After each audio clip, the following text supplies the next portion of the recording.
Alasan kenapa masih aman banget untuk galbay di aplikasi Kredivo dan juga aplikasi Tunaiku. Di sini saya mau bahas kenapa sih sampai detik ini tuh masih aman banget untuk galbay di aplikasi Kredivo dan juga Tunaiku. Assalamualaikum warahmatullahi wabarakatuh teman-teman semuanya. Pada kesempatan video kali ini saya ingin membahas yang namanya alasan kenapa sampai detik ini itu masih aman banget galbay di aplikasi Kredivo dan juga aplikasi Tunaiku, dua aplikasi pinjol yang besar juga di Indonesia. Di sini saya mau bahas buat kalian. Namun sebelumnya, kalau kalian belum subscribe channel ini, silahkan subscribe dulu karena nanti next video saya akan bahas lebih banyak lagi aplikasi pinjol dan juga edukasi buat kalian semuanya yang terlilit pinjol, karena saya sendiri berpengalaman atau ya alhamdulillahnya punya pengalaman yang namanya di aplikasi pinjol. Next saya akan bagikan juga tips dan juga trik saya ketika menangani sebuah masalah pinjol. Oke, di sini saya mau bahas terlebih dahulu yang namanya aplikasi Kredivo dan juga aplikasi Tunaiku. Kenapa dua aplikasi ini masih aman banget untuk digalbain, teman-teman? Oke, langsung aja ke materinya ya. Yang pertama, dua aplikasi ini isi lapangannya tidak terlalu banyak, walaupun saya akui ada aja di kota-kota besar. Nah, saya kira banyak orang-orang itu yang pinjol itu dari orang-orang pedesaan, dan saya yakin banget dari pengguna dua aplikasi ini sebenarnya tidak di perkotaan, di kota-kota besar. Nah, kalaupun ada di kota-kota besar, DC-nya itu tidak terlalu banyak, teman-teman. Nah, Bang, saya di kampung tapi ternyata didatangin oleh DC. Biasanya hal tersebut dilakukan oleh pinjol menggunakan pihak ketiga, yang mana dia itu menyewa DC daerah kalian seperti itu ya, atau pihak ketiga, agensi yang namanya masalah debt collector tersebut. Nah, tapi yang jadi alasan utama atau acuan utama saya berdasarkan riset dan juga pengalaman saya, daerah saya itu nggak ada DC lapangannya untuk dua aplikasi ini. Itu pertama. Lalu kemudian yang kedua, ini dua aplikasi ini adalah aplikasi yang pinjol resmi OJK.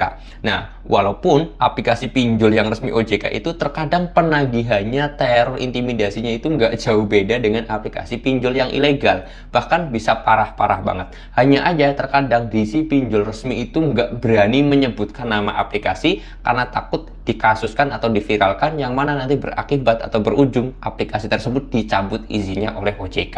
Nah, kalau masalah penagihan dan yang lain sebagainya sih, ya itulah resiko kita ketika kita mau melakukan galbay pinjol. Tetapi yang perlu garis bawahi bahwasanya ketika aplikasi pinjol tersebut masih resmi OJK, masih legal dari OJK, itu dia tidak akan bisa mengakses seluruh kontak kita.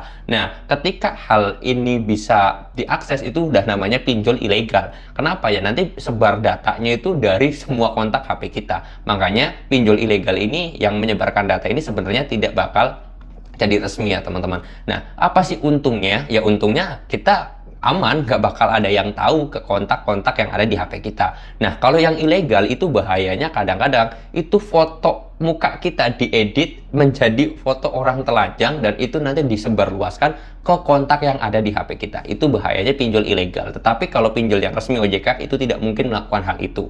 Tetapi ya ancamannya aja, saya mau sebar data, luaskan.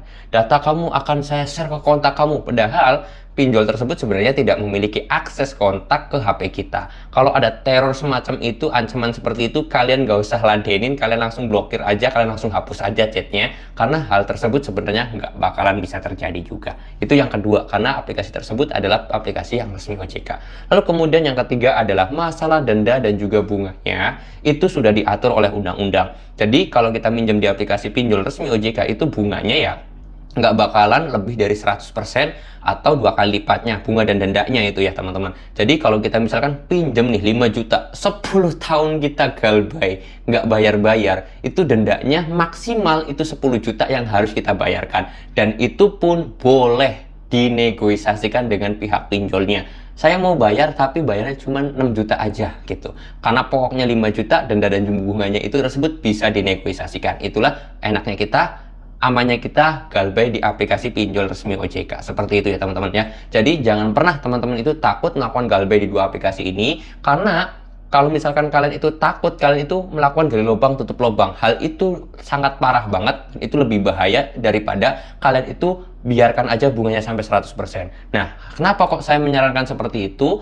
Saya pengalaman juga, kalau misalkan saya itu melakukan gali lubang tutup lubang, ternyata bukan hutangnya makin lunas, tetapi malah banyak. Kalau saya galbay di satu aplikasi atau dua aplikasi atau tiga aplikasi, itu lebih baik daripada saya gali lubang tutup lubang terus menerus seperti itu ya, karena bunga dan dendanya itu akan jauh lebih banyak seperti itu. Oke, mudah-mudahan informasi ini bisa bermanfaat buat kalian, dan jangan pernah takut galbay di dua aplikasi ini, yaitu aplikasi Kredivo dan juga Tunaiku. Ini masih aman banget untuk digalbay. Jadi jangan pernah teman-teman melakukan gali lubang tutup lubang, karena itu hal yang paling bahaya dalam dunia pinjol. Mudah-mudahan informasinya bermanfaat. Kalau kalian suka video ini silahkan di like, kalau nggak suka di dislike aja. Kalau ada pertanyaan mau sharing bareng sama saya, konsultasi gratis, boleh langsung DM aja ke Instagram saya. Link Instagramnya sudah saya sediakan di deskripsi video ini. Sampai ketemu lagi di video saya selanjutnya. Assalamualaikum warahmatullahi wabarakatuh.